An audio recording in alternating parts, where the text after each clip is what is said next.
Bismillahirrahmanirrahim. Assalamualaikum warahmatullahi wabarakatuh. Kami dari kelompok 5 yang akan memaparkan materi tentang pengelolaan sumber belajar.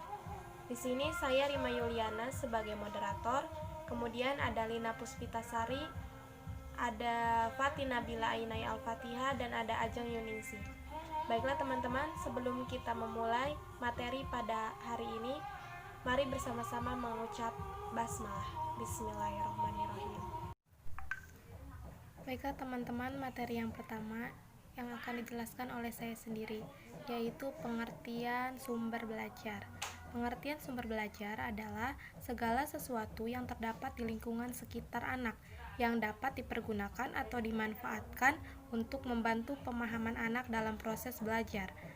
Menurut Januszewski dan Molensa dalam Arsyad 2016 mengatakan, istilah sumber belajar dipahami sebagai perangkat, bahan materi, peralatan, pengaturan, dan orang di mana pembelajar dapat berinteraksi dengannya, yang bertujuan untuk memfasilitasi belajar dan memperbaiki kinerja. Kemudian ada menurut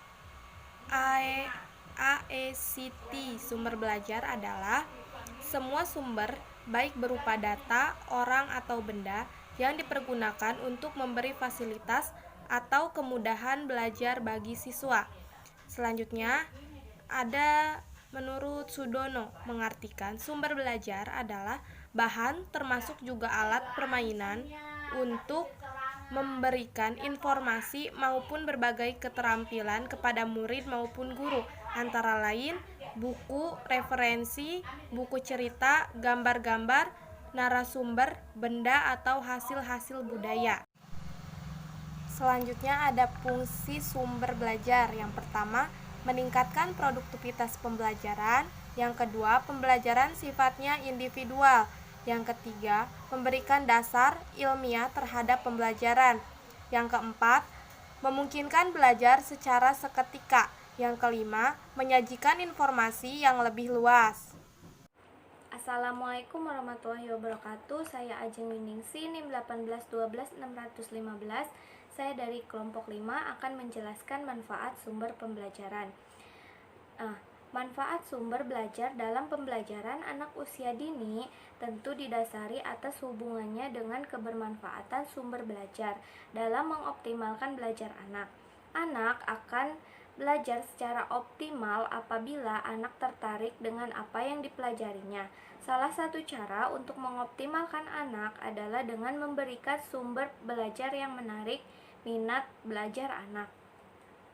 Menurut Zaman dan kawan-kawan pada tahun 2005 menjelaskan bahwa sumber belajar memiliki beberapa manfaat, yaitu yang pertama, pengalaman yang konkret dan langsung. Anak usia dini yang berada pada fase berpikir konkret artinya bahwa anak usia dini belum mampu berpikir di luar batas kemampuan panca inderanya atau secara abstrak. Maka dengan pemberian pengalaman belajar nyata atau konkret tentu akan mengoptimalkan belajar anak dan juga akan dapat meningkatkan kebermaknaan dalam proses belajarnya. Yang kedua, memperluas wawasan anak melalui sumber belajar. Upaya memperluas wawasan sumber belajar, misalnya guru mengajak anak mengamati ikan di dalam kolam atau akuarium. Anak akan mendapatkan pengalaman tentang berbagai warna ikan, besar kecilnya ikan, bagaimana ikan bergerak di dalam air, dan sebagainya. Yang ketiga, dapat memberikan informasi yang akurat dan terbaru. Misalnya, informasi yang didapat anak dari buku bacaan, majalah, atau narasumber atau guru. Ini sangat menguntungkan bagi anak sehingga anak akan dapat informasi dan pengetahuan baru. Pengetahuan baru bagi anak akan meningkatkan minat dan akhirnya akan terlatih karena adanya pembiasaan. Yang keempat, motivasi anak untuk belajar. Faktor motivasi sering menjadi masalah yang menyebabkan tidak terciptanya iklim belajar yang kondusif dan menyenangkan. Dengan memanfaatkan sumber belajar menjadi alternatif bagi guru untuk masalah tersebut. Yang kelima atau yang terakhir, mengembangkan kemampuan berpikir anak secara kritis dan positif. Dengan diberikannya berbagai alternatif sumber belajar kepada anak, kemampuan berpikir kritis anak akan meningkat. Contohnya pada saat anak secara langsung proses belajar. Misalnya di kebun binatang, anak akan secara otomatis berkembang pemikiran kritisnya. Hal tersebut ditunjukkan oleh anak dengan banyak mengemukakan pertanyaan terhadap berbagai fakta, peristiwa, kejadian yang ditemukannya di tempat tersebut, bahkan hal-hal yang tidak terfikirkan oleh guru pun sekalipun akan ditanyakan oleh anak. Nah, selanjutnya yaitu pengelolaan sumber pembelajaran KB atau kelompok bermain. Nah, di sini ada pengertian kelompok bermain. Kelompok bermain adalah salah satu bentuk layanan pendidikan bagi anak usia 3-6 tahun yang berfungsi membantu meletakkan dasar-dasar perkembangan sikap, pengetahuan, dan keterampilan yang diperlukan bagi anak usia dini dalam menyesuaikan diri dengan lingkungannya untuk pertumbuhan serta perkembangan selanjutnya, termasuk siap memasuki pendidikan dasar. KB juga sering disebut playgroup. Dari situ jelas bahwa di KB anak distimulasi untuk perkembangannya melalui kegiatan bermain yang menyenangkan dan memotivasi anak untuk terus mencoba dan berkembang. Nah, kelompok bermain merupakan bagian dari PAUD, merupakan bentuk pendidikan anak usia dini pada jalur pendidikan nonformal. Bermain menjadi salah satu pendekatan pembelajaran pada PAUD sebagai upaya untuk membantu membangun kemampuan dasar dan pembentukan perilaku melalui pembiasaan. Penggunaan pendekatan pembelajaran, bermain sambil belajar atau belajar saya bermain karena sesuai dengan dunianya anak. Nah, bermain bagi anak merupakan alat untuk mengeksplorasi dunianya. Selain itu, melalui bermainlah anak-anak belajar. Terima kasih. Selanjutnya akan dijelaskan oleh Fatin Nabila. Bismillahirrahmanirrahim. Assalamualaikum warahmatullahi wabarakatuh.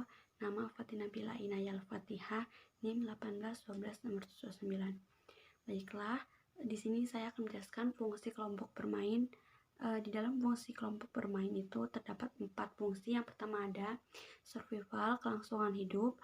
Yang kedua ada development, pengembangan. Yang ketiga ada preventif, pencegahan. Dan yang keempat ada protection, perlindungan. Next, jenis sumber belajar. Di jenis sumber belajar ini terdapat 6 sumber. Yang pertama pesan, yang kedua orang, yang ketiga bahan, yang keempat peralatan, yang kelima teknik, dan yang keenam lingkungan. Baiklah, di sini saya akan menjelaskan yang pertama yaitu pesan. Menurut Jalinus dan Ambiar mengatakan pesan adalah sumber belajar yang meliputi pesan formal, yaitu yang dikeluarkan oleh lembaga resmi seperti pemerintah, atau pesan yang disampaikan guru dalam situasi pembelajaran. Contohnya, dalam bahan-bahan ajar yang terdapat dalam program atau kurikulum PAUD. Bahan-bahan ajar yang terdapat dalam program atau kurikulum PAUD itu harus disampaikan oleh komponen lain, yaitu guru, dan guru itu menyampaikan segala bahan ajar sehingga anak dapat mengetahui informasi tertentu. Selanjutnya ada orang atau people.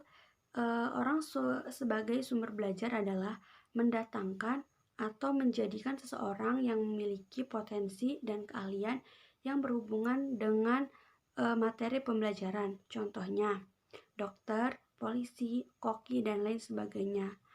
Next, di sini ada bahan.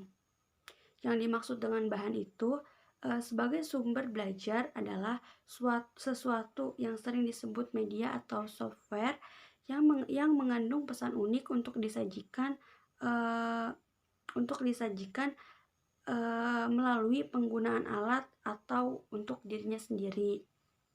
Contohnya seperti buku-buku, program video, program slide dan proyektor, film dan lain sebagainya. Lalu di sini ada peralatan atau alat-alat. Yang dimaksud dengan alat di sini adalah sesuatu benda atau alat yang disebut media atau hardware yang digunakan untuk menyampaikan pesan yang tersimpan dalam bahan tersebut. Contohnya seperti recorder yang dapat digunakan untuk memutar lagu-lagu yang disukai oleh anak-anak dan seperti film dan sebagainya. Yang terakhir ada yang kelima ada teknik.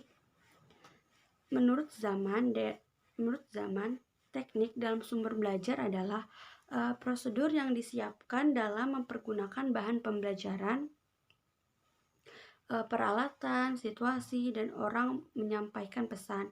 Atau dengan kata lain, teknik adalah cara yang dapat digunakan guru untuk memberikan pembelajaran guna untuk tercapainya tujuan pembelajaran. Yang keenam ada lingkungan. Lingkungan juga disebut sebagai latar. Yang dimaksud latar adalah situasi di sekitar di mana pesan disampaikan dan disalurkan. Yang dimaksud sumber belajar lingkungan atau juga yang berada di dalam dan di luar sekolah. Baik yang disengaja dirancang maupun tidak secara khusus disiapkan untuk pembelajaran. Termasuk di dalamnya adalah pengaturan ruang, pencahayaan, ruang kelas, perpustakaan, alat permainan, area sentra atau sudut-sudut pengembangan dan sebagainya. Selain ini juga sumber-sumber tersebut untuk anak usia dini ada alat permainan edukatif atau APE yang dapat dijadikan sebagai sumber belajar anak tersebut. Baiklah, mungkin cukup sekian materi dari saya. Kurang dan lebihnya mohon maaf. Wassalamualaikum warahmatullahi wabarakatuh. Bismillahirrahmanirrahim. Assalamualaikum warahmatullahi wabarakatuh. Nama saya Lina Puspitasari dari kelompok 5. Di sini saya akan melanjutkan materi yang telah dibahas oleh pemateri sebelumnya. Di sini ada pengelolaan sumber pembelajaran di TK atau RA. Penyajian sumber belajar untuk anak TK ini harus nyata dan sederhana agar dapat membantu perkembangan kemampuan berpikir dan disesuaikan dengan taraf kemampuannya. Sumber belajar ini dapat kita temukan di lingkungan sekitar anak, misalnya tumbuh-tumbuhan, tanah, dan pepohonan. Bila si anak ini tinggal di suatu lingkup atau di daerah perumahan yang sudah jarang ditemukan pepohonannya, maka mereka dapat menggunakan alat belajar seperti alat peraga, permainan, buku pegangan, atau peralatan seni. Mengingat peran sumber belajar di lembaga PAUD sangatlah penting dalam menunjang keberhasilan terciptanya proses dan pencapaian perkembangan yang diharapkan, pemahaman guru secara utuh mengenai pentingnya sumber belajar merupakan salah satu aspek yang harus menjadi perhatian guru atau pendidik di lembaga PAUD. Selanjutnya ada pengelolaan sumber belajar di TK atau RA. Yang pertama itu ada perencanaan sumber belajar. Supaya menghasilkan perencanaan sumber belajar yang baik, maka diperlukan atau perlu adanya pertimbangan antara lain jumlah dan usia anak didik, sistem pembiasaan dan keuangan. Yang kedua itu ada pengadaan sumber belajar. Dalam pengadaan sumber belajar ini, terutama pengadaan alat permainan edukatif, harus mempertimbangkan pemahaman terhadap seluk-beluk alat permainan edukatif ini. Berbagai cara pendekatan dan kegiatan yang dapat dilakukan untuk mengadakan sumber belajar antara lain dengan pembelian hadiah atau sumbangan, yang kedua itu pembuatan, dan yang ketiga itu memodifikasi yang sudah ada. Yang ketiga itu ada penyimpanan dan pemeliharaan sumber belajar. Memelihara sumber belajar berarti merawat sumber belajar agar selalu relatif berada pada kondisi yang aslinya. Yang kedua itu memperbaiki kerusakan yang dialaminya. Yang ketiga itu menyimpannya dengan baik, misalkan disimpan di rak atau di lemari yang ada di tempat tersebut. Yang keempat itu ada penggunaan dan evaluasi sumber belajar. Penggunaan sumber belajar yaitu tergantung bagaimana guru yang menggunakannya atau guru menggunakannya. Evaluasi, langkah-langkah yang dapat dilakukan dalam evaluasi ini khususnya alat permainan edukatif antara lain pendataan penggunaan dan bagaimana cara mengurus alat permainan tersebut. Cukup sekian dan terima kasih. Kurang lebihnya mohon dimaafkan. Wabillahi taufiq wal hidayah. Wassalamualaikum warahmatullahi wabarakatuh.